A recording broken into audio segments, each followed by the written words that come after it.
Prepare to be transported. Stepping into Saodat Ismailova's As We Fade is like entering a dreamscape, a world where the boundaries of reality blur, and the echoes of the past resonate with startling clarity. This isn't just an exhibition, it's an experience that will stay with you long after you leave.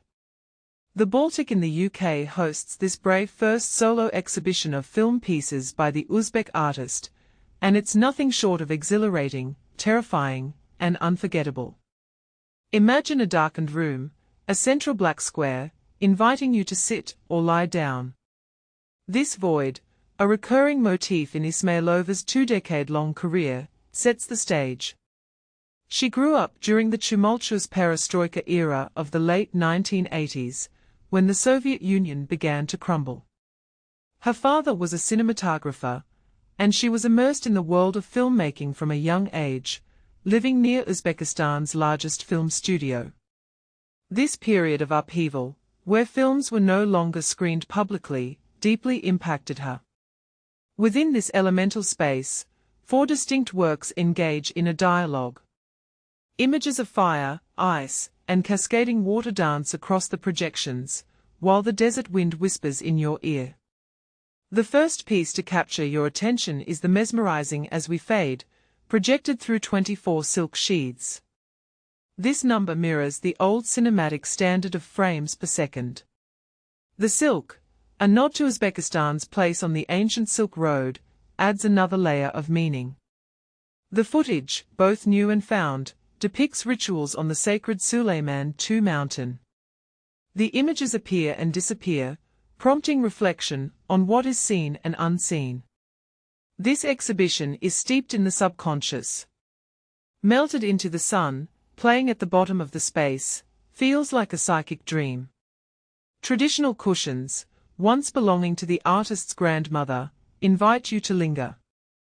The film loosely explores the story of Al-Mukanna, an 8th-century prophet-like figure.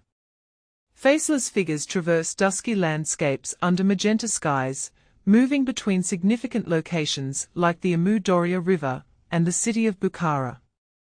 The film embraces ASMR and video game aesthetics, avoiding getting bogged down in local history. The questions posed by a narrated voiceover in Uzbek are universal. Who decides what is East and what is West? Swan Lake is a rapturous ode to films from the Central Asian region, created between 1988 and 2001, from the collapse of the Eastern Bloc to the post-Soviet era. It's visceral, poetic, and avant-garde, yet accessible, rooted in a specific time and place, but transcending boundaries. It captures the atmosphere of the time, with an orchestral command of the exquisite cinematography taken from 28 films made in Kazakhstan, Uzbekistan, and Tajikistan. There are scenes of breathtaking beauty, violence, protest, and anxiety. Men, women, and children dream, a woman kisses a fish, a man licks a shard of glass, and a woman bursts into flames. The exhibition includes crackling footage of ballet dancers performing Swan Lake, which was broadcast on state TV on a continuous loop after the deaths of Leonid Brezhnev, Yuri Andropov, and Konstantin Chernenko in the 1980s, and later when the Soviet Union collapsed. This work is threaded with ideas about psychic space, power, and propaganda. You allow yourself to be pulled along even as it warns that you are being manipulated. It was inspired by Ismailova's memories of watching the hypnotist Kasparovsky, a Rasputin-like figure, on Soviet state television. In 1989, he attempted mass hypnosis. An excerpt of the broadcast is included in the USSR's last effort to save its crumbling regime and control its population.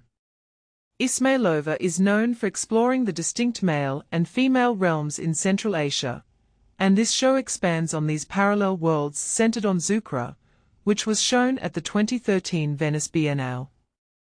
It is a single, long shot of a woman sleeping on a bed, soundtracked with archival news recordings and a narration of the legend of Venus.